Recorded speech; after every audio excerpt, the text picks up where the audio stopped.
Sí, tú, Javi. Bueno, perfecto. Buenísimo. Em, bueno, vamos a dar comienzo a este segundo encuentro sobre, sobre Kabbalah.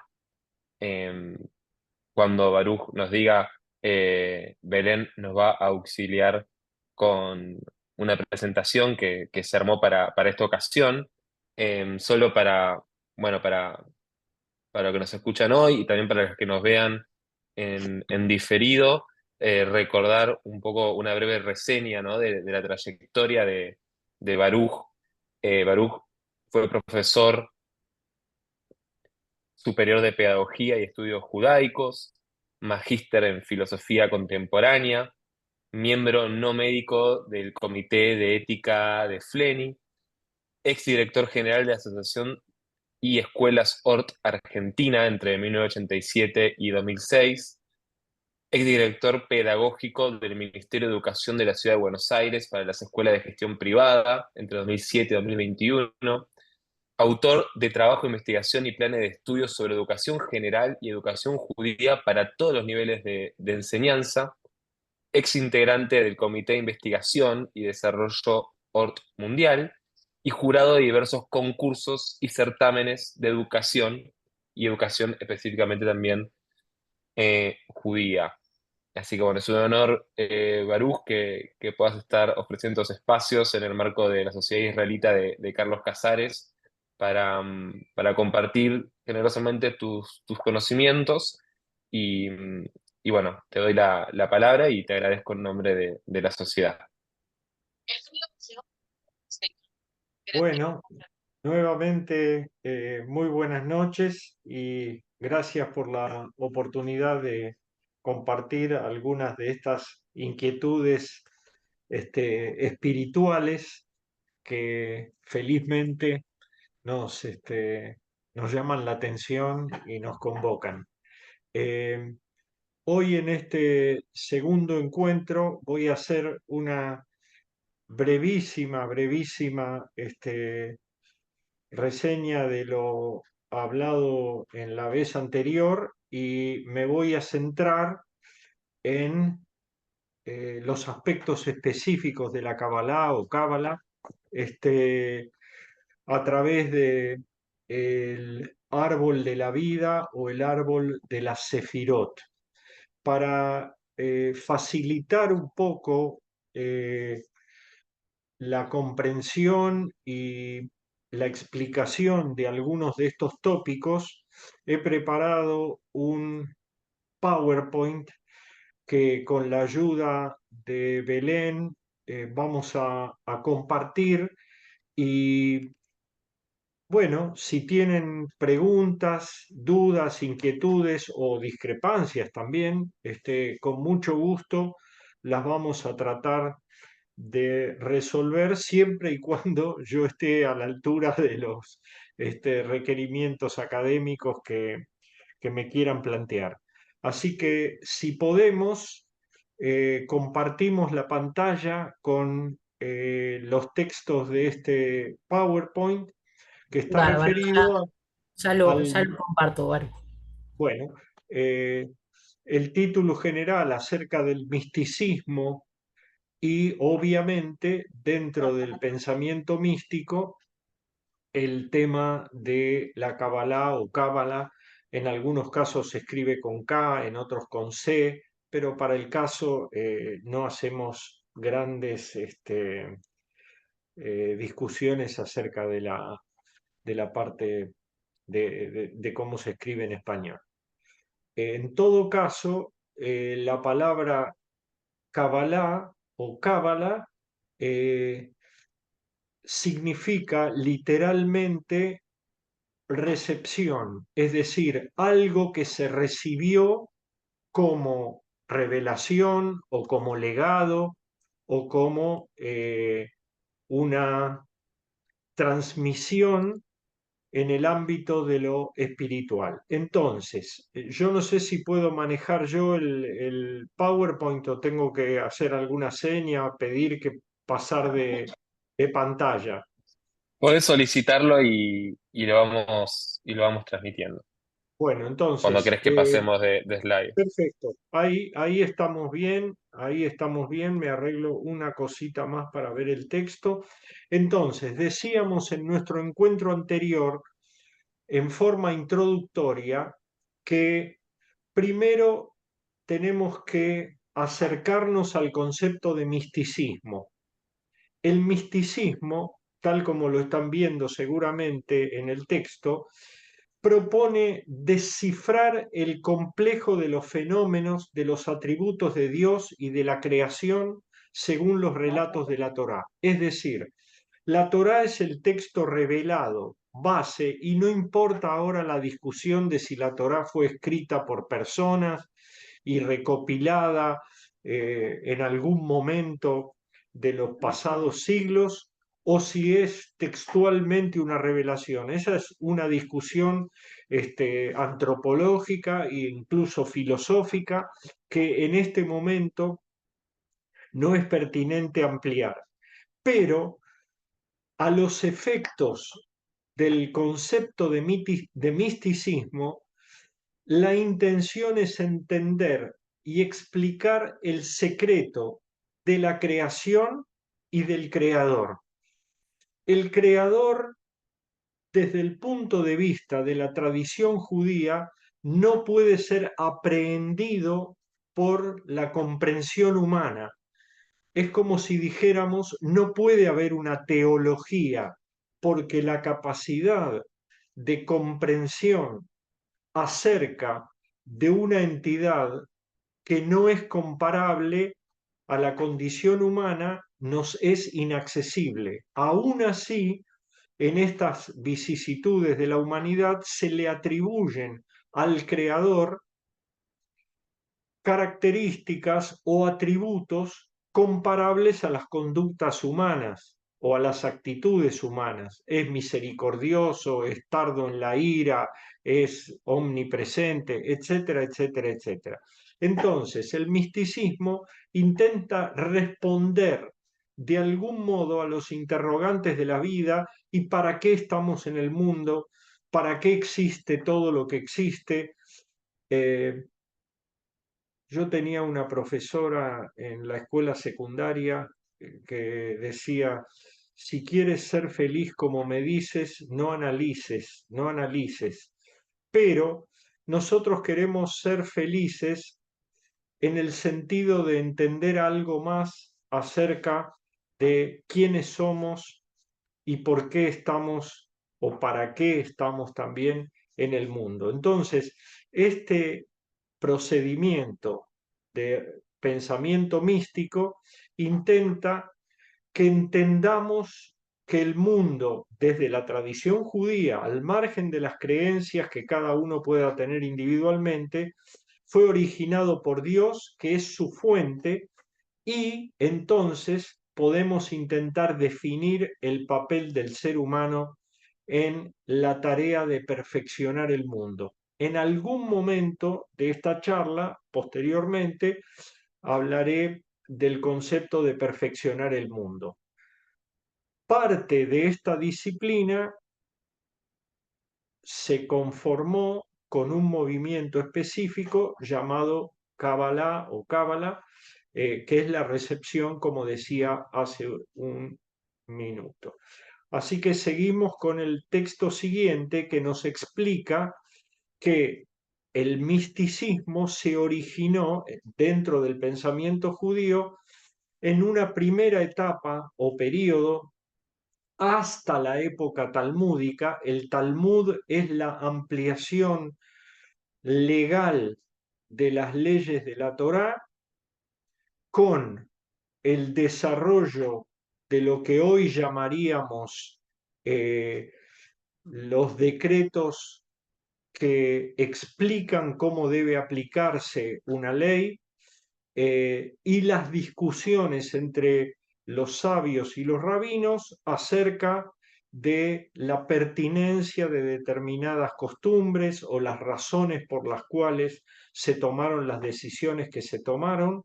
Y aclaro una vez más, que esto no tiene que ver exclusivamente con el pensamiento religioso o ritual, dado que se refiere a cuestiones de lo más diversas, desde leyes de la agricultura, desde cuestiones civiles y penales, desde cuestiones de derecho civil de familia, desde cuestiones de salud y preservación de la vida y el cuidado de la naturaleza, etcétera, etcétera.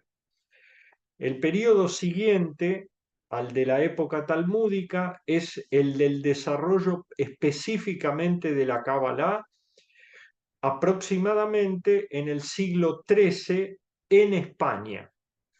La gran tradición de los judíos de España, en el sur de España, especialmente en Andalucía, que desarrollaron como doctrina este pensamiento místico.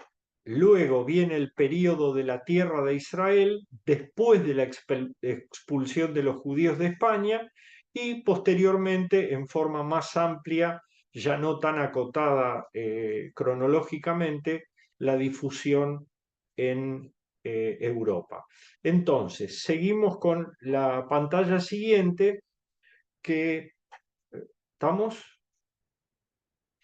que reafirmaba la vez pasada que el alfabeto hebreo es una clave para la interpretación del pensamiento místico, porque es considerado el alfabeto hebreo no sólo como un elemento para componer palabras, oraciones, frases, lingüística en general, sino que se considera específicamente desde esta doctrina a la escritura como si fuera algo cifrado, y cada letra tiene un valor numérico. De acuerdo con la combinación de las letras en una determinada palabra, se obtiene una suma que puede ser comparada con una suma igual, pero de otra palabra. Con lo cual, el ejemplo que estoy presentando hoy es que Elohim, Dios, las letras hebreas suman 86, la Aleph de Elohim es 1, es la primera letra del alfabeto, la Lamed es la letra que vale 30, la He, la tercera letra de Elohim, vale 5, la Yod, que es la décima letra del alfabeto, vale 10, y la Mem vale 40. La suma de los valores absolutos de cada una de esas letras da 86. Y casualmente Ateva, que en hebreo se traduce como la naturaleza, también suma 86. Quiere decir que para los místicos hay una relación indisoluble entre Dios y la naturaleza. Esto nos desemboca inmediatamente, aunque no es el tema de hoy, en la doctrina de Spinoza, en su libro interesantísimo, por otra parte, La ética según el valor geométrico, según el orden geométrico, que Dios y la naturaleza son una misma cosa, y que Dios creó el mundo porque Él es también la naturaleza, por lo tanto es indisoluble. En fin, cada una de estas apreciaciones de mi parte puede dar lugar al desarrollo de un seminario, pero estamos en la difusión del pensamiento místico y de la Kabbalah. Entonces, seguimos con la siguiente pantalla, así conservo el orden de la presentación, y decimos que los niveles de interpretación de un texto no son uniformes en la tradición judía. Un mismo texto puede leerse de 4 maneras diferentes y combinadas entre sí. La primera de esas formas es el Peshat, que significa simple o literal, y se utiliza para el significado, como estamos leyendo, más obvio y simple de un texto. Si dice que el patriarca Abraham vivió tantos años, pues vivió tantos años. No discutimos ahora, porque es una lectura literal, si en esa época se contaban los años de otra manera o vivían más años, no importa. Lo que dice textualmente es aceptado. La segunda forma de leer e interpretar un texto, en este caso estamos hablando de un texto considerado canonizado, sagrado, es remes. Remes es una sugerencia de significado, en el sentido de que no está explícitamente comprendido qué quiso decir, pero hay que tratar de deducir eso que está oculto o simbólicamente expresado, obviamente más allá del sentido literal. La tercera de las formas de interpretación de un texto se llama derash y significa preguntar o buscar, hasta podríamos decir exigirle al texto algo que no se ve a simple vista.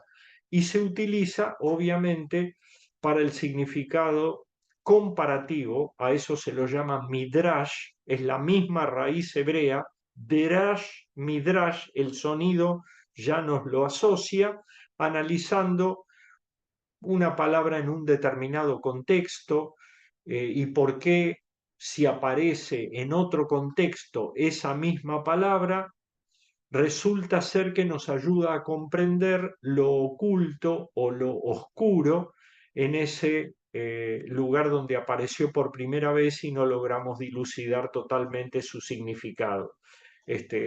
Como aporte así medio picante, puedo decir que en el relato del Génesis, en un determinado versículo, dice que Adán, el primer hombre, conoció a su mujer. Bueno, había solo dos seres humanos en el mundo, no era necesario, digamos, en este relato, que se los presentara, porque eran ellos los dos únicos.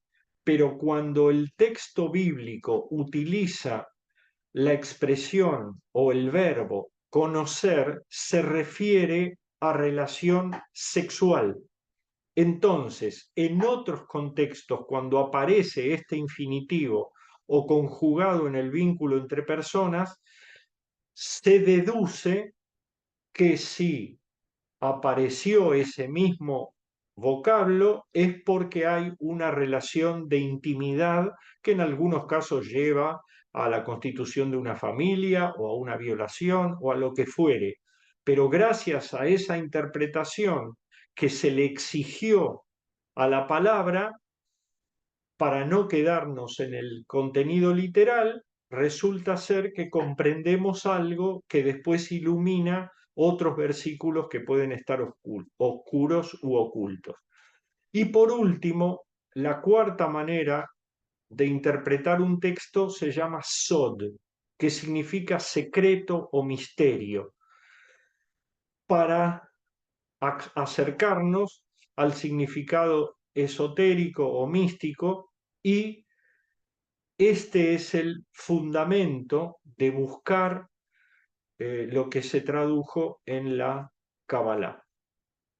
Vamos a la siguiente pantalla para sostener cuáles son los principios de la Kabbalah. Acercarse a la comprensión, decíamos antes, del creador y la creación. Es decir, ¿qué es el mundo? Es la pregunta que se hace en la ciencia, en la filosofía, en la literatura. ¿Qué es esto? ¿Somos únicos en el universo o no? ¿Para qué estamos? ¿Cuál es el sentido de la vida? Entonces, la Kabbalah establece como principio que Dios es la presencia primera. En hebreo se dice Hamatzui Harishon.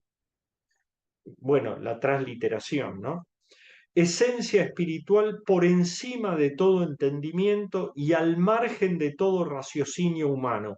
Como decía hace unos minutos, nuestra capacidad de comprensión humana no alcanza a abarcar, a aprehender este concepto, y por eso se le adjudica esa presencia primera anterior a todo lo existente.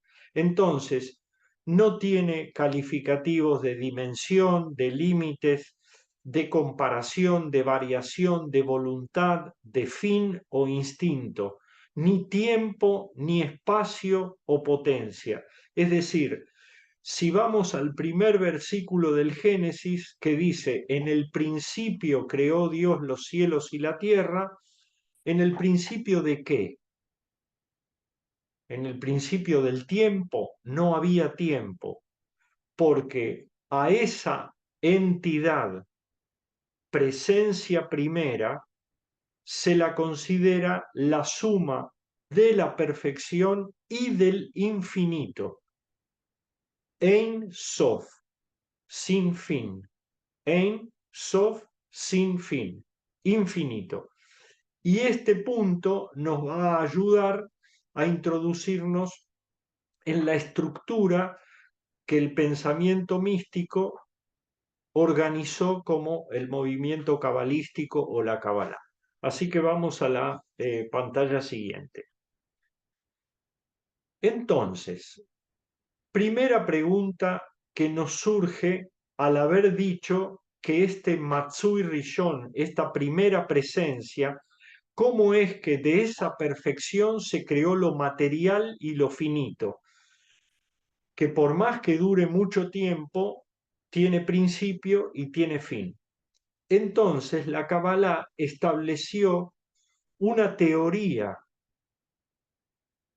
que de esa entidad primaria se desprendieron, emanaron, esa es la palabra adecuada, emanaron 10 esferas. La palabra sefirot tiene la misma raíz que esfera. Sefirot, esfera, que son numeraciones o esferas. Y esas 10 esferas, que como no podía ser de otra manera en las cuestiones del pensamiento judío terminan siendo 11, ya lo voy a ampliar en un ratito, se estructuran como 3 en el orden de la inteligencia, Sehel, 3 en el orden del alma o Nefesh, y 4 en el orden de la naturaleza o Teva. Recordarán que un par de pantallas para atrás decíamos que Elohim, Dios, cuyos números de las letras suman 86, y Hateva, la naturaleza, también suma 86. Así se van fijando algunos números, por ahí alguien lo quiere jugar a la quiniela, 86, y después nos cuenta si ganó un buen pozo de dinero. Bueno, entonces, esa teoría indica que de esa presencia originaria, primaria, perfecta, emanan esas 10 sefirot. Sigo con la próxima pantalla. Entonces, de esas sefirot, imaginariamente se construye el árbol de la vida o árbol de la sefirot. Entonces, esto es importante tenerlo claro porque es la base sobre la que se estructura este esquema mental del árbol de la Sefirot. El árbol de la vida es uno de los símbolos cabalísticos más importantes del judaísmo. Está compuesto por 10 esferas. Sefirot es una palabra, un sustantivo en plural, y sefirá es el singular. Cada sefirá y 10 sefirot. Están conectadas entre sí mediante, enseguida vamos a ver un esquema, ¿no? están conectadas entre sí mediante 22 senderos, perdón, que son precisamente las 22 letras del alfabeto hebreo, donde cada una de esas representa un estado acerca de la comprensión de Dios y a la manera en que Él creó el mundo. Cuando escribimos Él con mayúscula, no es solamente el pronombre personal de la tercera persona del singular, escribimos Él con mayúscula, se refiere a Dios. La Kabbalah entonces desarrolló este concepto como un modelo para imaginarnos en realidad que representa un mapa de la creación. En realidad no existe tal cosa, es una imaginación para, digamos, hacer un poco más concreto esto que es tan abstracto. Bien, ahora vamos a ver este árbol de la Sefirot. Pasamos de pantalla. Este árbol de la Sefirot, yo no puedo señalar con un puntero, pero empezamos de arriba hacia abajo y vemos que la primera que está en el centro, que se llama Keter, es la corona, tiene a su vez dos ramificaciones, una que es Binah y la otra que es Jochma. Dice Chochma porque está tomado de la grafía inglesa, pero nosotros pronunciamos con J. Entonces, ya ahí vemos las dos primeras esferas que se desprenden de Keter. Y así sucesivamente.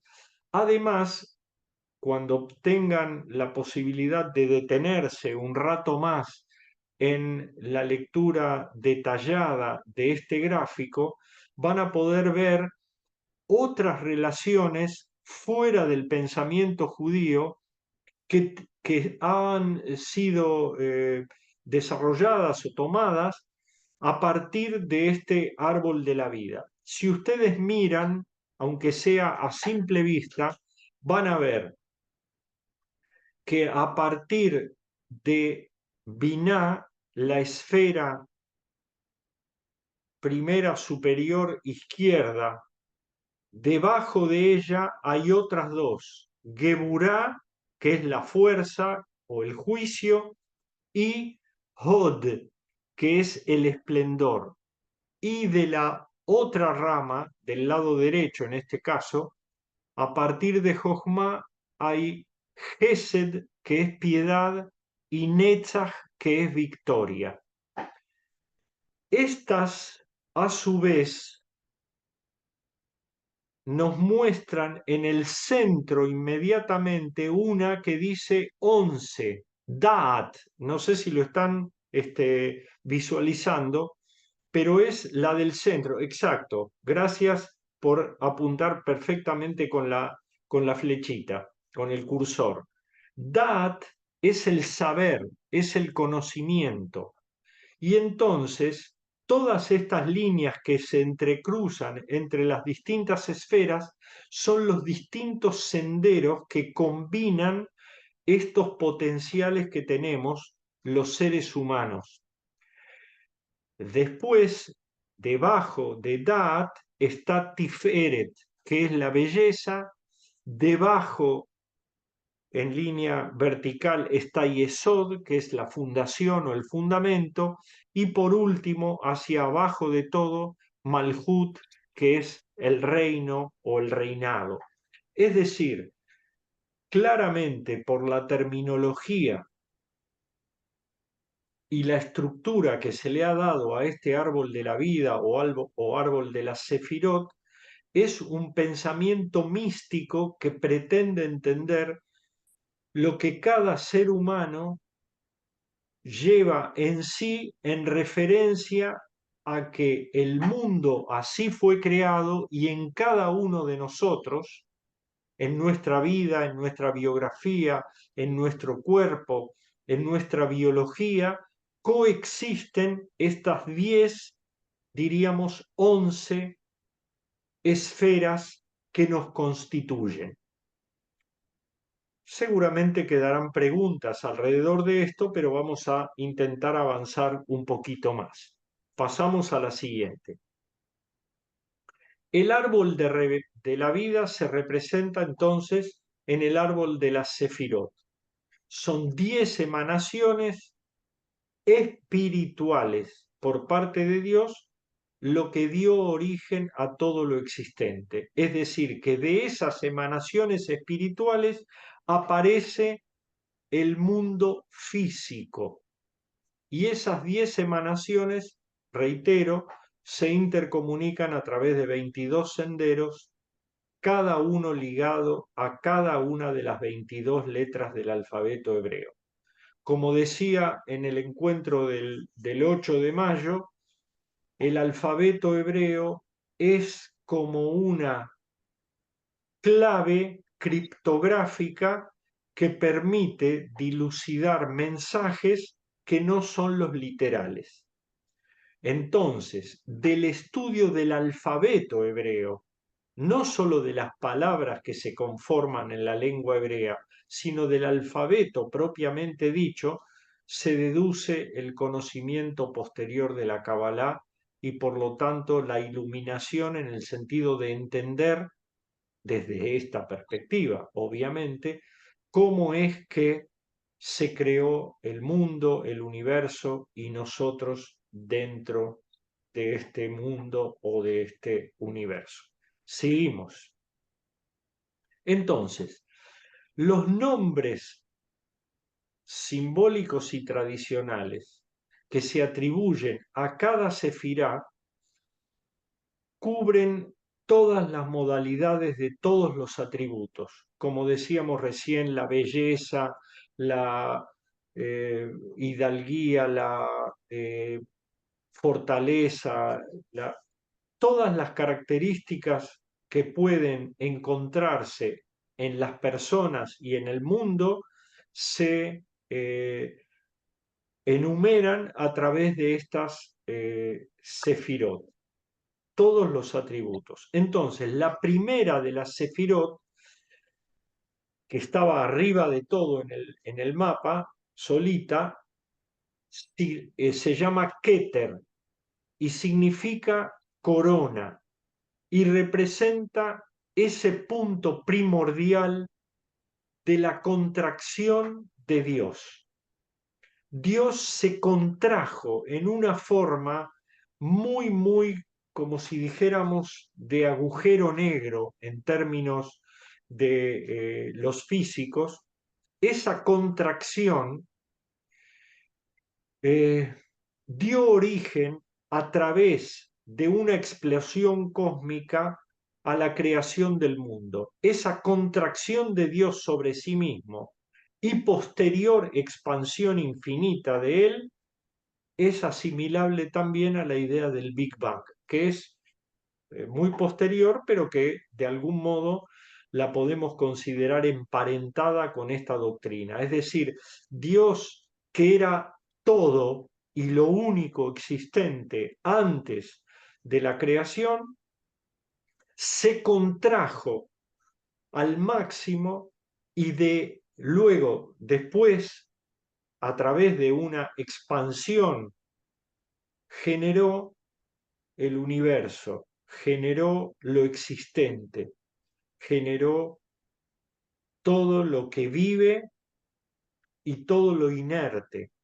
El relato de la creación en el Génesis, diríamos en términos porcentuales, de todo el libro del Génesis es más o menos un 15%.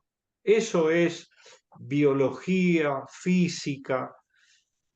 El 85% restante se refiere ya a la condición humana, es decir, a través de historias muy simples que son bastante conocidas en general, se trata de entender cómo educar a los hijos en el sentido de que sean iguales a nosotros, es decir, que continúen una tradición y al mismo tiempo sean diferentes, si no, no serían ellos individuos.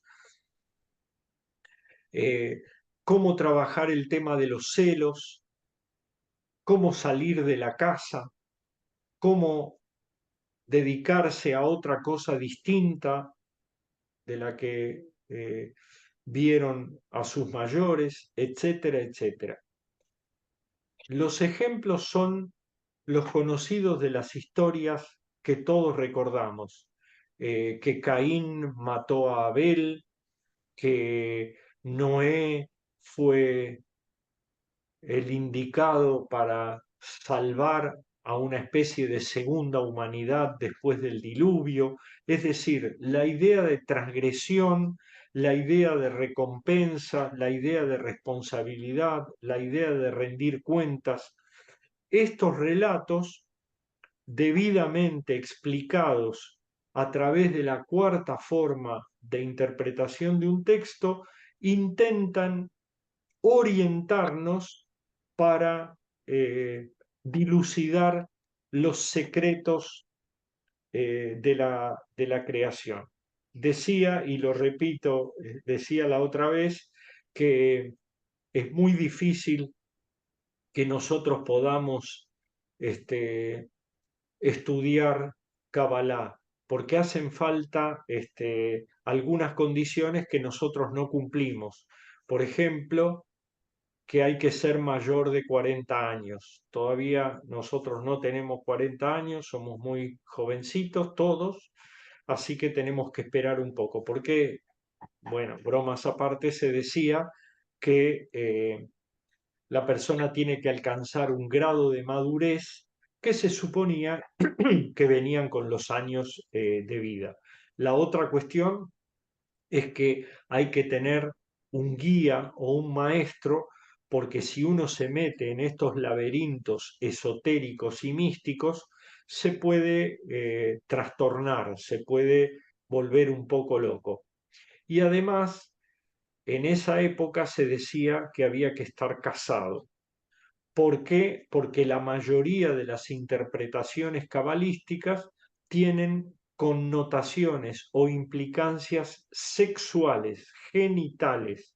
Y entonces se suponía en aquellos tiempos que quienes tenían estas experiencias era porque ya estaban casados. Obviamente, estas cosas han ido variando y se han ido en algunos casos desvirtuando los conceptos que originalmente ha intentado transmitir la Kabbalah, porque así se han difundido en distintas vertientes en el mundo, pero en el origen la idea es tratar de comprender cómo es que se creó el mundo y cómo es que nosotros estamos en el universo, aunque sea temporariamente. De allí surgen entonces los conceptos de cuerpo y alma, de allí surgen los conceptos de lo material y lo espiritual, y contrariamente a lo que en muchas doctrinas religiosas de la antigüedad se suponía, hay una división entre cuerpo y alma. Para la tradición judía no hay una división entre cuerpo y alma por la simple y sencilla razón de que la materialización de la espiritualidad es a través de nuestra existencia física, es decir, a través de nuestra permanencia en la vida terrenal. Pasamos a la siguiente. Entonces, dado que la raíz del árbol, aunque esté arriba en el esquema, y acá hay una pequeña, un pequeño esquema más chiquito, lo corro esto para poder verlo yo también, la raíz del árbol, arriba de todo, es esa esencia primordial, Keter, corona, y de ella se derivan los dos principios complementarios. Ahora atendemos también a la idea de hombre y mujer, por más que en estos tiempos haya algunas expresiones acerca de que no hay ninguna diferencia y uno se autopercibe, bueno, pero esa es otra discusión más contemporánea. Entonces, los dos principios complementarios que se derivan de la corona, de Keter, de ese origen, son la Jojma, la sabiduría, que está atribuida a lo masculino, diríamos eh, lo paternal, el origen primordial, y la Binah, la inteligencia, que es atribuida a lo femenino, es la madre. Ambas sefirot, ambas esferas, suponen el equilibrio de una balanza, en donde el centro, la raíz, es siempre esta sefirá original llamada Keter Corona. Así, estas tres sefirot conforman una trinidad, obviamente no confundir con la terminología de Trinidad, de Padre, Hijo y Espíritu Santo, que se expresa en el dogma del cristianismo. Esta trinidad de Keter, Binah y Jochma se llama en arameo Arik Anpin, que quiere decir el gran rostro, que no vemos. No es que vemos un gran rostro, es una imaginación esotérica. Y estas sefirot, aun cuando son diferentes entre sí, por obvias razones, ninguna de las tres podrá separarse nunca, por lo que eternamente confluyen unidas conformando el triángulo de los arquetipos. Los arquetipos son también los arquetipos humanos, en el que todo es inmaterial, pura fuerza, sin forma ni materia. Es decir, cuando en el lenguaje cotidiano nosotros decimos el carácter de una persona, bueno, lo clasificamos, le ponemos palabras, pero es inmaterial. Lo material es lo que vemos y percibimos por los sentidos. Seguimos, ¿sí? En la que viene. Las siguientes 6 sefirot, después de estas tres, aunque se reiteren los nombres, esas 6 sefirot que vimos, 3 de un lado y 3 del otro, Gesed, Geburah, Tiferet, Yesod, Hod y Netzach, constituyen el Zeir Anpin, o sea, el pequeño rostro. Así como las tres primeras eran el rostro mayor, grande, este es el pequeño rostro. Entre el gran rostro y el pequeño rostro hay imaginariamente un precipicio llamado abismo en el que existe una sefirá invisible. ¿Cómo? No, ¿alguien dijo algo? No escuché. Un precipicio, perdón, llamado abismo, en el que existe una sefirá invisible, Da'at, que estaba ahí en el medio, y es la sabiduría, pero en realidad, desde el punto de vista de la conducta humana y de la responsabilidad, es la conciencia. Si volvemos unas pantallas para atrás donde está el árbol propiamente dicho, les puedo señalar nuevamente dónde está el Da'at. Aquí en el medio, esa que es la número 11. Eso, exactamente. Con el cursor estamos viendo ese principio de la conciencia que alude a la responsabilidad por nuestros actos, a la comprensión del bien y el mal. En la naturaleza, salvo para los humanos, no hay una idea de crueldad. El, el tigre se abalanza sobre la cebra no porque es malo o porque es cruel, porque así es la naturaleza, pero para la construcción de la humanidad, que es un paso artificial en la biología, a partir de la biología, aparecen conceptos de valores, de principios y en este esquema del árbol de la Sefirot, el Da'at, la conciencia. Entonces, es la primera vez, dicen los cabalistas, que el Keter, esa estructura original, se muestra bajo una forma inmaterial, pero energética y llena de fuerza. Entonces, ese Keter es la conciencia divina, mientras que Da'at es el yo superior del hombre o su conciencia o su responsabilidad.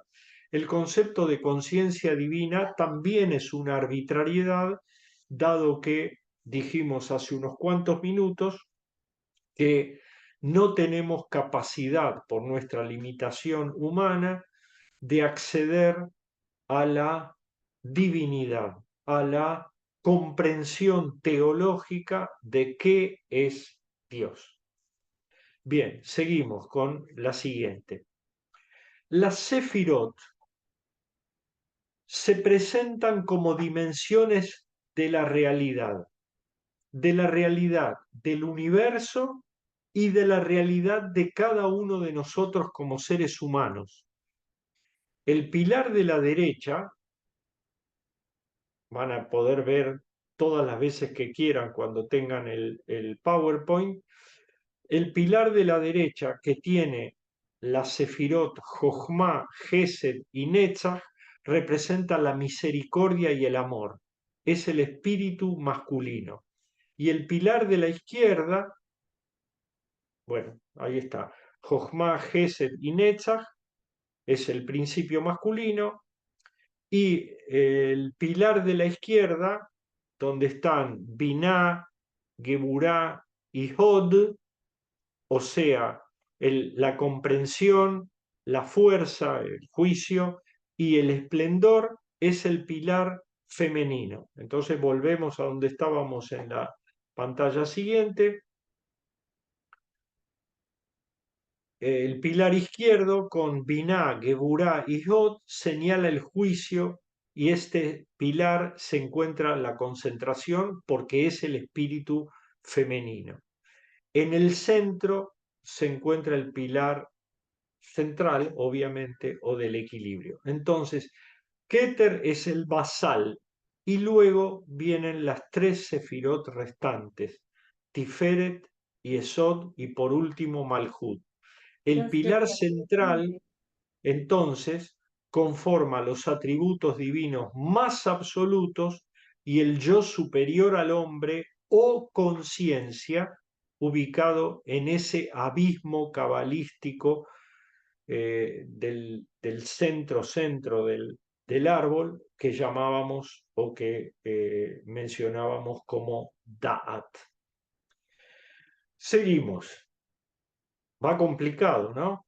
Entonces, ¿cuáles son los textos cabalísticos? ¿Qué libros hay a los que en general tenemos poco acceso? Los más tempranos que describen el árbol de la vida son el Sefer Bahir. Bahir quiere decir iluminar, la iluminación. El segundo libro es el Sefer Yetzirah o Yetzirah, que es el libro de la creación. Después hay un tercer libro, Sefer Raziel Amalach, el ángel Raziel. Estos libros son muy poco conocidos, tal vez un poquito el Sefer Yetzirah, el segundo mencionado en esta lista, que es el libro de la creación. Y por último, el más conocido, aunque no estudiado y difundido, sino más mencionado, que es el Zohar. Zohar quiere decir resplandor. Es el que describe el árbol de la vida o árbol de la Sefirot como un diagrama abstracto con las 10 Sefirot y los 22 senderos que las conectan o interconectan. Entonces, cada sefirá cada uno de estos circulitos tiene una característica diferente, un número diferente, la carta y el rasgo físico, el planeta, etc. Mucho de lo que es quiromancia, tarot y todo este tipo de cosas, creamos en ellas o no, no importa ahora, se derivan de este árbol de la Sefirot. Cuando tengan tiempo y ganas de ver con más detalle el árbol, van a ver que hay alusiones a otras culturas que han tomado, otras culturas o civilizaciones o doctrinas que han tomado los elementos, las sefirot, para vincularlas a signos del zodíaco o a distintas otras referencias que intentan explicar algunos de los secretos de nuestra existencia y el sentido de nuestras vidas. La Kabbalah no se propone hacer horóscopos, no se propone adivinar el futuro, solamente intenta explicarnos cómo somos. Y ese cómo somos para poder equilibrar aquello que está en desequilibrio. Entonces, vamos ahora sí a cuál es el propósito de toda esta doctrina. Porque nosotros somos materia.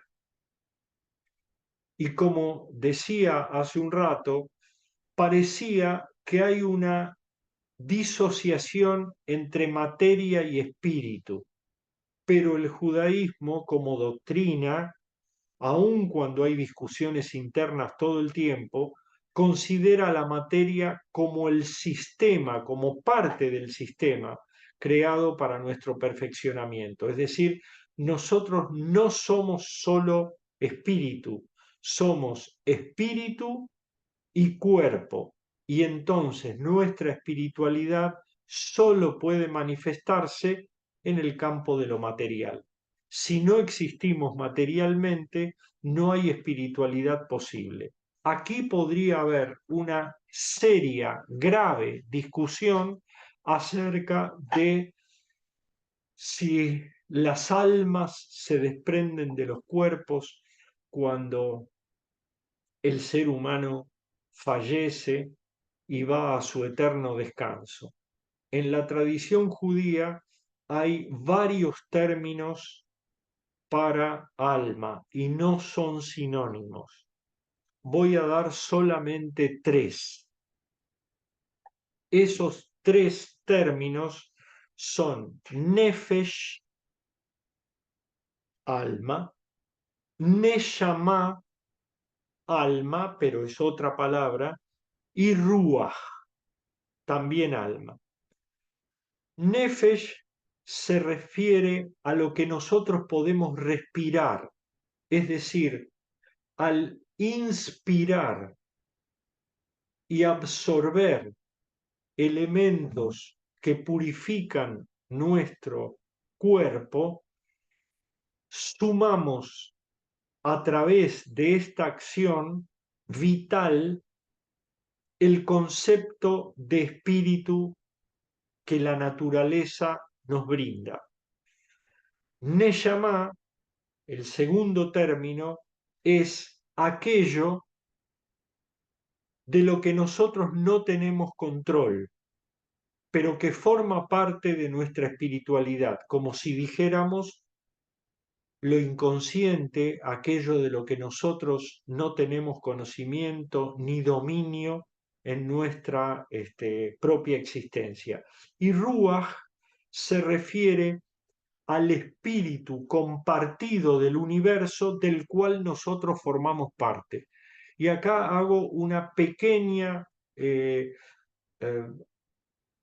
un pequeño agregado acerca de que la tradición dice que cuando se entregaron las tablas de la ley en el monte Sinaí, a los pies del monte Sinaí, ante esa situación tan sobrecogedora de los truenos a través de los cuales se manifestaba esa presencia divina tan especial y única, ese momento de estar a los pies del monte Sinaí, dice la tradición que quienes estaban allí estaban obviamente los que físicamente estaban en ese momento, es decir, los vivos que estaban pendientes de ese anuncio tan importante que, en forma resumida, son los 10 mandamientos. Pero también estaban las almas de aquellos que los precedieron, pero ya no estaban físicamente en el mundo, y también las almas que todavía no se incorporaron a ningún cuerpo, es decir, de los que todavía no habíamos nacido. Es decir, todos estuvimos a los pies del monte Sinaí. Reitero, los que estaban físicamente, las almas de los que los precedieron y ya no están físicamente, y las almas de los que todavía no nacimos o no nacieron e íbamos a nacer a lo largo de las generaciones. Pero ¿cuál es la afirmación detrás de esta conclusión? Y es la siguiente: cada uno de nosotros escuchó otra cosa a los pies del monte Sinaí, aunque todos escuchamos los 10 mandamientos. Cada uno de nosotros escuchó otra cosa. Por eso cada ser humano es único e irrepetible y además tiene la misión de decir lo que escuchó. Y ese decir lo que escuchó nos ha transformado en algunos simples mortales, en otros artistas, en otros científicos, en otros líderes de cualquier índole y así sucesivamente. Cada uno de nosotros tiene una función en este mundo y si no la cumple, lamentablemente el mundo se queda sin un mensaje que solo le llegó a cada uno de nosotros, exclusivamente. Tal vez un compañero que estuvo parado al lado escuchó también lo que nos dijeron a nosotros individualmente y a lo mejor lo repite. En otros casos, paradójicamente, hay gente que cree que escuchó lo que le dijeron a otros y también se lo hace como propio. Pero bueno, esa es algo de las fortalezas y las debilidades de la condición humana. Entonces, nuestra espiritualidad se manifiesta en el campo de lo material, pero también están las almas de los que nos precedieron y las almas de los que van a seguir siendo a medida que vayan naciendo. Seguimos, una más. Ahora viene la cuestión, digamos que es casi como una conclusión. De hecho, para este PowerPoint es la última pantalla, que es el concepto de equilibrio y desequilibrio. La plenitud y felicidad está ligada al equilibrio armónico de las 10 sefirot, 11 si queremos tomar también Dad, en nuestro propio árbol de vida individual. Este esquema sirve para el individuo, para la pareja, para la familia y así prolongado y extendido para el universo. La plenitud y la felicidad está ligada al equilibrio armónico de estas dimensiones o esferas. Cuando hay un desequilibrio, hay un lío. Entonces, nos preguntamos, siguiendo este esquema, en qué dimensiones de nuestra vida, ya sea individual, familiar, laboral, humana, hay interferencias o desequilibrios internos, porque los hay. pero ¿en qué dimensiones o en qué esferas? ¿En el de la valentía? ¿En el de la,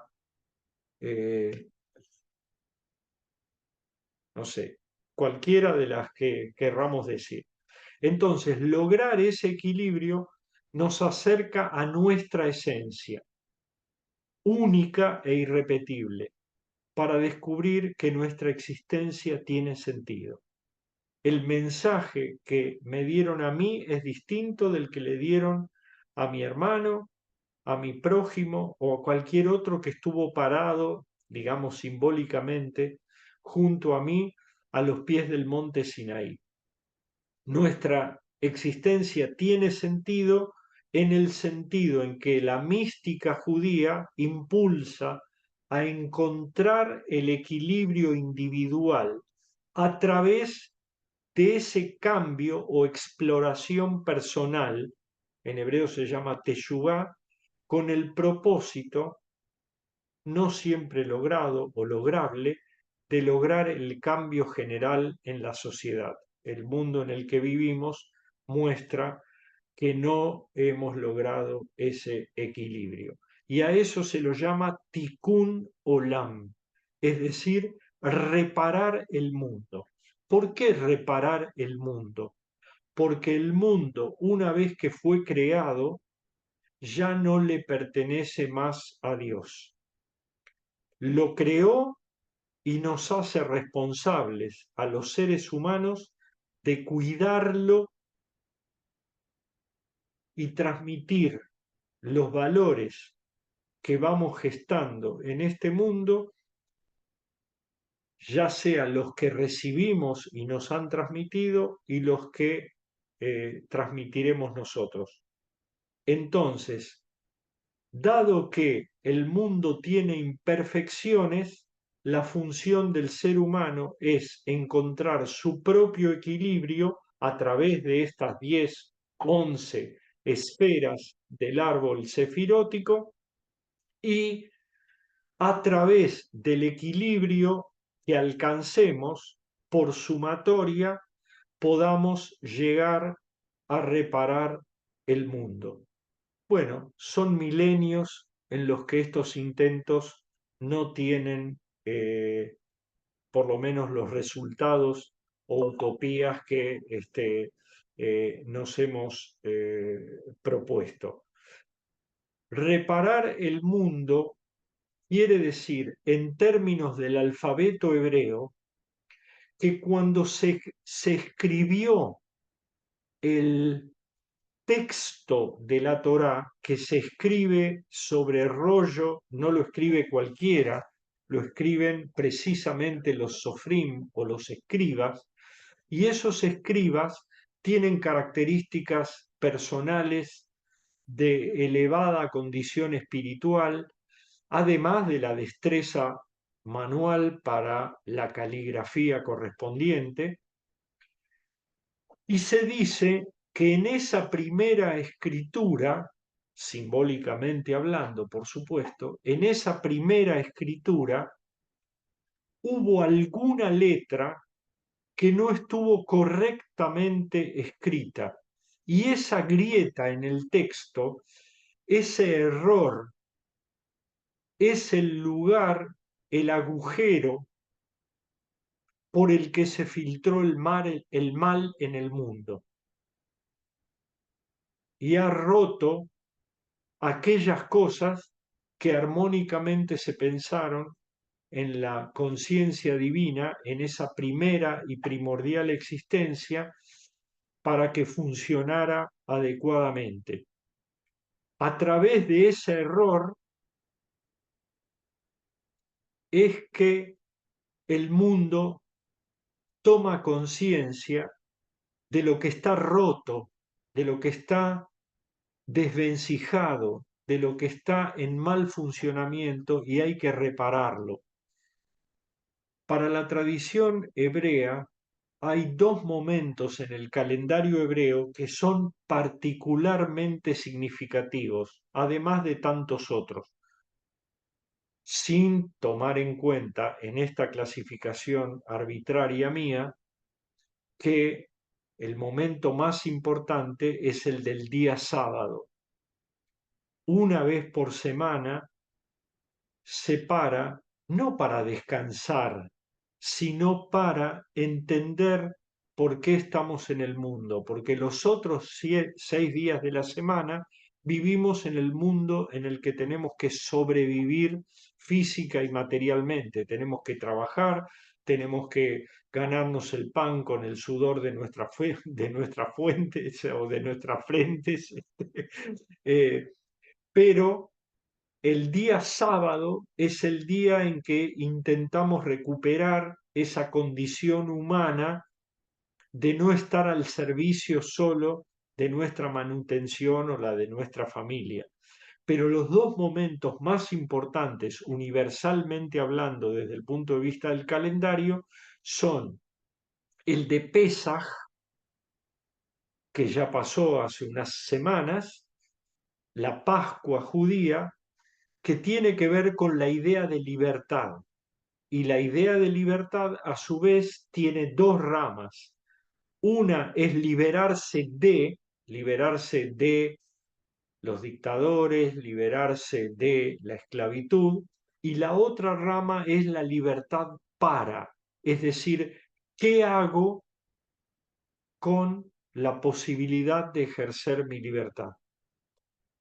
Ese momento del calendario está admirablemente equilibrado unos 6 meses después para la época de Rosh Hashanah, es decir, para el comienzo del año hebreo en el que los seres humanos y toda la humanidad somos sometidos a un juicio celestial en el que se nos pregunta acerca de nuestra responsabilidad. Es decir, que eh, las dos fases de nuestra conducta tienen que ver con la idea de libertad y la idea de responsabilidad. Equilibradas adecuadamente, podemos sumar algo para el tikkun olam o la reparación del mundo. En ese sentido, y muy abuelo de pájaro, la Kabbalah a través de las 10 u 11 sefirot nos ayudan a entender lo que es el concepto de equilibrio y por lo tanto el de desequilibrio y en cuál de cada una de las dimensiones de nuestra vida hay desequilibrios para corregir. Corrigiendo esos desequilibrios internos, y a través de los 22 senderos que vinculan a las 10 sefirot, logramos un equilibrio al que podemos llamar plenitud, podemos llamar felicidad, podemos llamar tranquilidad de espíritu, que sumadas adecuadamente con las otras personas que buscan el bien común, podemos ayudar a reparar el mundo. Bueno, ahora podemos dejar de compartir pantalla, vernos y si tienen preguntas, dudas, enojos, discrepancias o lo que sea, con mucho gusto intentaré, de acuerdo con mi modesto saber y entender, contestar alguna de vuestras inquietudes. Gracias, Baruch. Es mi primera aproximación al tema de la cábala, o sea que estoy todavía choqueado, sorprendido. Pero me da digamos, mi primera reacción es como que estas cuestiones atraviesan mucho de las cuestiones concretas de la vida cotidiana. No sé, uno puede leerlas como algo de psicología, como dijiste vos, algo de tarot, no sé, o algo de... Pero mi pregunta viene al vínculo entre la Kabbalah y lo ritual. Digamos, ¿cuán fuerte es ese vínculo? ¿O es algo, daría la impresión como en paralelo, ¿no? Son como cosas que van flotando y que a veces se encuentran, a veces no, no lo sé. Era tu reflexión sobre eso. Bueno, brevemente, muchas personas en el mundo contemporáneo consideran al judaísmo como una religión, cumplan o no con el ritual, cumplamos o no con el ritual, ya sea el ritual de la comida o el ritual de lo que fuere, no importa, de los rezos, de las distintas actividades relacionadas con lo estrictamente conductual ritual. Sí. Pero este concepto es relativamente nuevo en la historia judía. Es de la época moderna, es decir, para poner una referencia cronológica, de la época de la Revolución Francesa, en la cual los judíos, como tantos otros integrantes de las sociedades feudales, pasamos a ser ciudadanos de los estados modernos, con lo cual vos pasabas a ser francés. Y entonces se dijo, bueno, hay gente que tiene sus convicciones religiosas o rituales desde el punto de vista de sus ancestros, a eso lo vamos a llamar religión, que está religado a esas tradiciones heredadas. Pero ahora esto lo dejas de lado. Ahora sos ciudadano del Estado francés, por decir ese ejemplo. Y las acciones privadas de los hombres, dicen en general las constituciones, las acciones privadas de los seres humanos que no interfieren con la vida del prójimo, usted las lleva en su fuero interno, en su casa, en su templo, en su sinagoga, en su club. Y como ciudadano usted se comporta de acuerdo con estos y estos términos. Pero antes, no solo el judaísmo, sino todos los grupos dentro de una sociedad feudal eran cuerpos que se regían de acuerdo con su propia normativa. Así existía el clero, así existían los artesanos, así existía este, los nobles, y así sucesivamente. Y otro grupo eran los judíos. Así enterraban a sus muertos, así se casaban, así transmitían sus principios y valores y la reglamentación de sus respectivas conductas, tanto en el ámbito civil como en el comercial, como en el cuidado de los bienes o la responsabilidad, etcétera, etcétera. Cada uno tenía sus tribunales y sus respectivos modos, de acuerdo con sus leyes y reglamentos, de regular su convivencia. Cuando se desarma esta estructura feudal y se pasa a ser ciudadano del Estado moderno, quedó entonces que el ritual y las conductas particulares pasaron a llamarse religión. Entonces, de acuerdo con la pregunta de Gustavo, por supuesto que tienen que ver unas cosas con las otras, porque quedaron resabios de los aspectos religiosos, pero la Kabbalah no está asentada sobre el ritual, o sea, la conducta judía. La Kabbalah no le importa si vos mezclás carne con leche, si comés jamón o no comés jamón. No le importa eso. No se preocupa por ese aspecto de tu vida. Se preocupa porque entiendas que sos un integrante de esta humanidad y que en la medida en que sufrís, por la razón que sea, porque te sacaron el chupete antes de tiempo, o porque vivís en un país complicado, o porque hay guerra, o por lo que sea, porque no te alcanza el dinero para llegar a fin de mes, te propone revisar estas 10 dimensiones de tu condición. Y fíjate dónde hay un desequilibrio. Si podés trata de repararlo. Y a través de esa visión individualista, aparentemente, vos podés aportar con tu plenitud a la plenitud de otros y a reparar en alguna medida el mundo. Esto en la base no está ligado al ritual, solo que cuando, por eso hice esta perorata, cuando se habla de judaísmo, se cree que se habla de una religión. Y religión es un aspecto de la condición judía. Hay aspectos nacionales, hay aspectos culturales, por algo existe el sionismo y los eh, seguidores del movimiento nacional del pueblo judío pueden o no ser religiosos, Sí, no tiene nada que ver. O existen judíos llamados, entre comillas, del, de la cultura judía, de la lengua yiddish, de la literatura, de las canciones, hasta de la gastronomía, que no tiene que ver con los rituales. te hago otra, me surgía mientras hablabas, ¿alguien te tiene que acompañar en el recorrido del árbol o es un trabajo individual?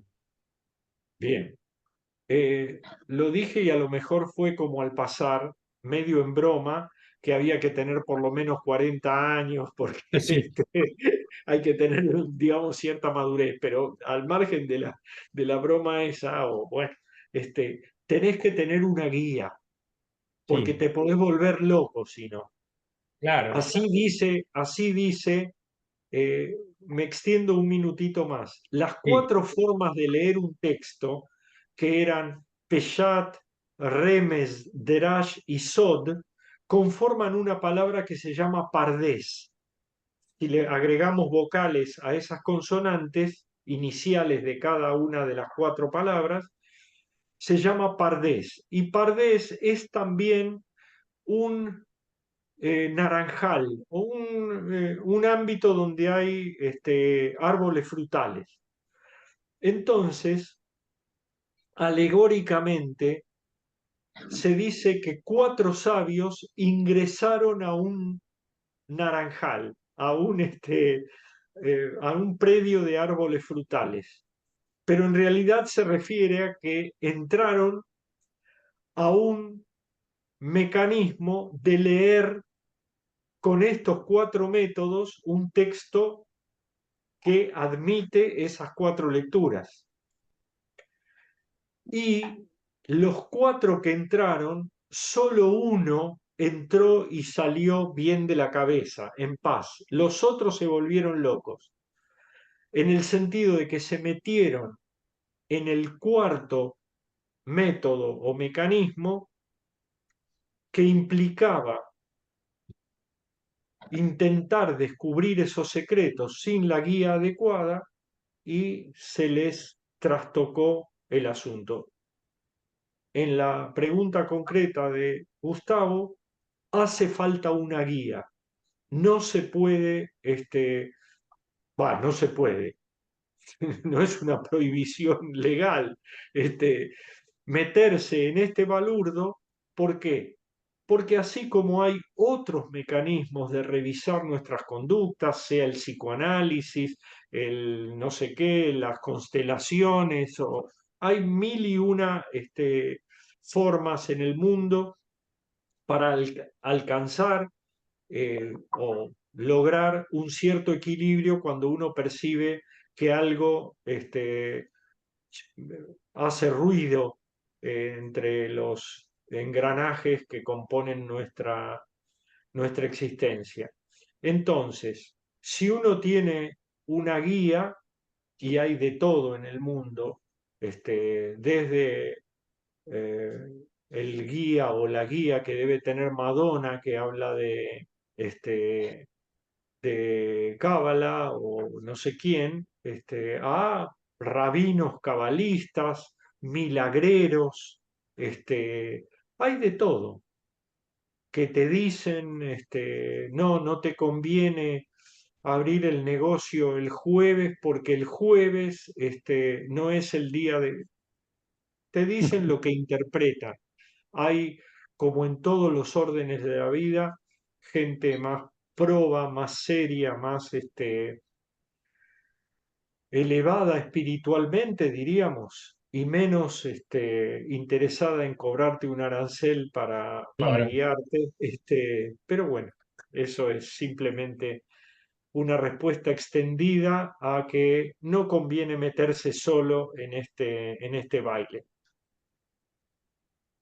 Hago una pregunta más y no jodo más.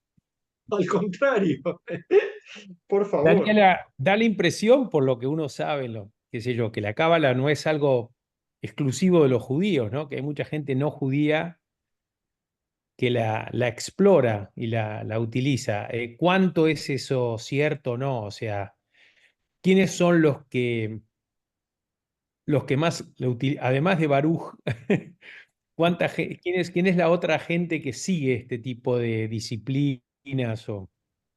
Bueno, primero, yo sigo esta disciplina no como una práctica para encontrar mi equilibrio. Para mí es una inquietud intelectual. Ok. Voy a exagerar con el ejemplo, como si a mí Ya me interesara. te considerás un desequilibrado estructural, digamos. Yo personalmente me dedico a las cosas de la civilización judía y del Talmud y de todo eso, comparando a lo bestia exageradamente como si fuera que me interesa la filología del sánscrito. Y uno Sí, sí, dice, bueno, le interesa eso. Así claro. como a otro le interesa profundizar en la pintura, no sé, impresionista. Eh, pero evidentemente estos principios que surgieron en el pensamiento judío, especialmente con algunos rabinos, digamos, aún habiendo antecedentes a partir del siglo XIII en España, en el sur de España, y fue continuado después, se amplió a los contactos con el afuera y desde el afuera hacia el adentro. Voy a dar un ejemplo muy simple. Maimónides, considerado uno de los filósofos de la antigüedad más importantes del pensamiento judío, sus libros más importantes los escribió en árabe. ¿Por qué? Porque el contacto con la inteligencia, digamos así, inteligencia circundante, Averroes y otros filósofos, médicos, poetas, matemáticos, etcétera, etcétera, era el mundo abierto. Filón de Alejandría, considerado el teólogo principal del posterior cristianismo, que digamos nunca supo que iba a haber cristianismo, pero por las cosas que escribió y dijo, decía el que no sabe griego es un analfabeto funcional, digamos, no entiende en qué mundo vive. Y estos contactos con el afuera y con el adentro son los que expandieron, reitero, con mutuas influencias, la búsqueda, como tantas otras formas y caminos de encontrar un camino eh, para la propia plenitud, felicidad, bienestar, tranquilidad, paz de espíritu, llamémoslo como mejor nos plazca.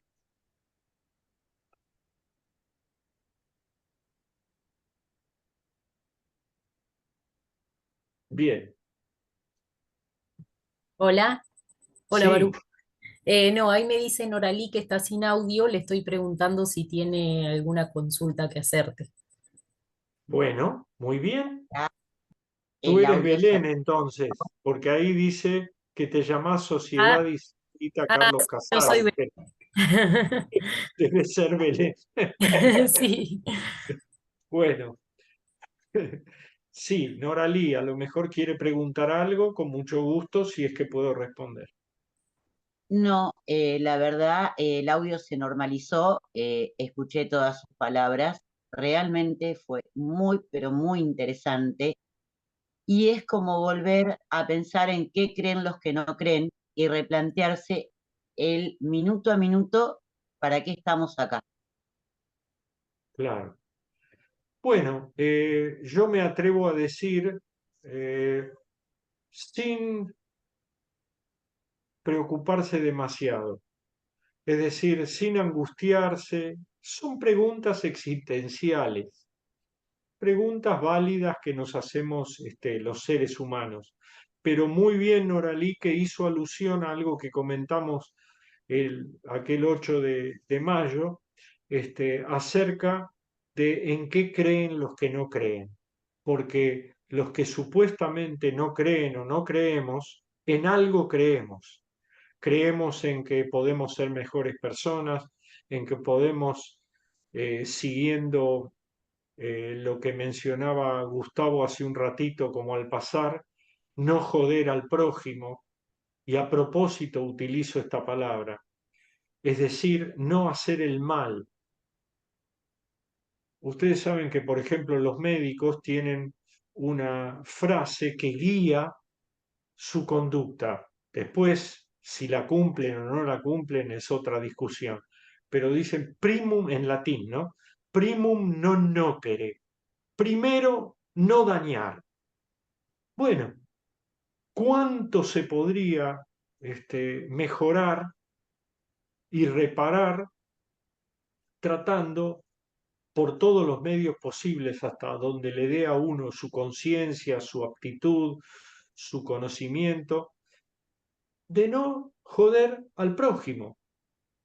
Simplemente eso, de cuidar al otro. En términos de Emmanuel Levinas, un filósofo muy reconocido en la Academia Francesa, el rostro del otro, no necesariamente la cara que yo veo, sino el concepto del rostro del otro me interpela, me pregunta, ¿sos mi prójimo? Si sos mi prójimo, próximo, cercano, no podés dañarme,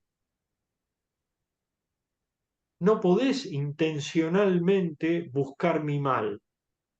Teóricamente, lo primero es buscar el bien del prójimo, pero el mundo es como es y tiene los males que tiene y no se arregla con discursos. En todo caso, algunos discursos pueden generar actitudes, revisiones y resignar algo en función del bien común. ¿Sí?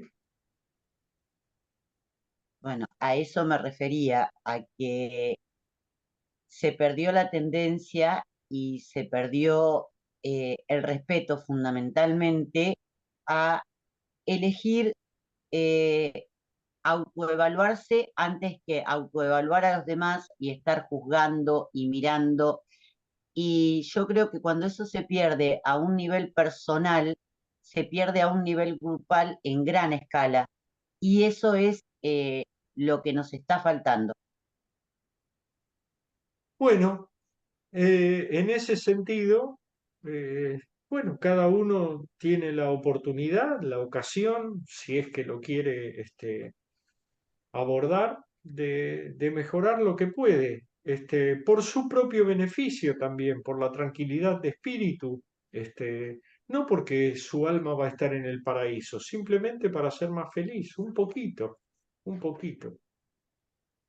Es tomar la decisión diaria de plantearse una conducción hacia crear, hacia volver a las raíces en un montón de cosas, de principios, no marcados o no por lo que era familiar o tradicional, sino por uno mismo, crear su día a día. Claro. Por eso es tan interesante, la verdad, la charla fue maravillosa, tanto la del 8 como la de hoy, porque a uno esto de tomar para analizar, autocuestionar, yo creo que esto suma a lo que uno es como persona. Bueno, muy bien. muy bien. muy agradecida. Bueno, yo les agradezco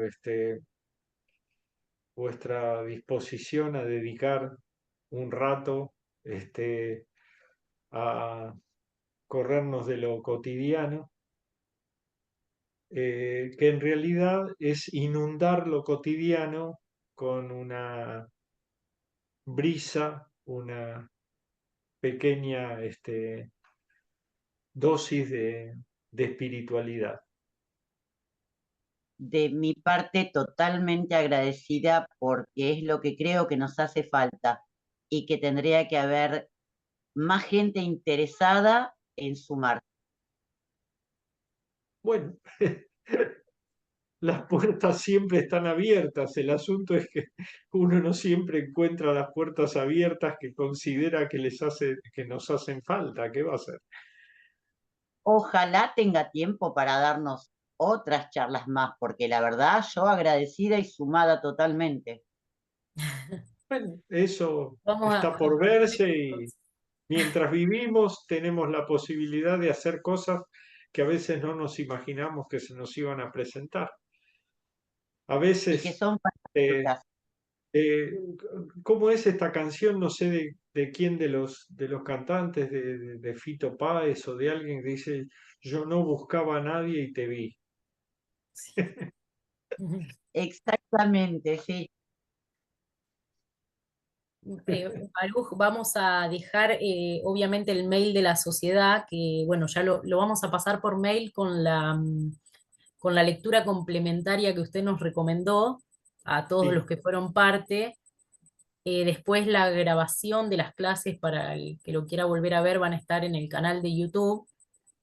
Y bueno, el que quiera mandar alguna consulta, lo que sea, nosotros se lo transmitimos a usted. sí, encantado. Siempre que pueda o sepa qué decir, con mucho gusto, y si les quieren pasar también el PowerPoint, ya Sí, es de ustedes. se lo pasamos. Buenísimo. Gracias, María. Genial. Un millón de gracias. Al contrario, que estén Millón muy de bien gracias. y que tengamos siempre salud, alegrías, buenas noticias y proyectos, sobre todo, intentar seguir adelante, aunque a veces la cuesta se pone un poco más empinada y más difícil, pero justamente ahí está el desafío de la creatividad y de la templanza para afrontar. No Yo por podemos lo con pronto todo, mañana, pero podemos intentar todo lo que podamos aspirar, por ¿no? lo Querer. pronto mañana les voy a hacer caso y voy a jugarle al 86 a ver qué sale. Si esto llega a salir, No, nos vamos a reír demasiado, va a ser, pero increíble. No, No se muchísimas puede gracias. ser pasivo, Agradecida de Noray. corazón. Hay que jugarle sí o sí, si no, no funciona. Le voy, Gustavo, le voy a tomar, quédate tranquila, me voy a tomar ese trabajito, a ver qué pasa, me voy a reír tanto. Un abrazo. bueno, No, Chau, muchas chau. que estén gracias, muy Maru. bien. Un abrazo Lo grande. mejor. Abrazo. Bye. Bye.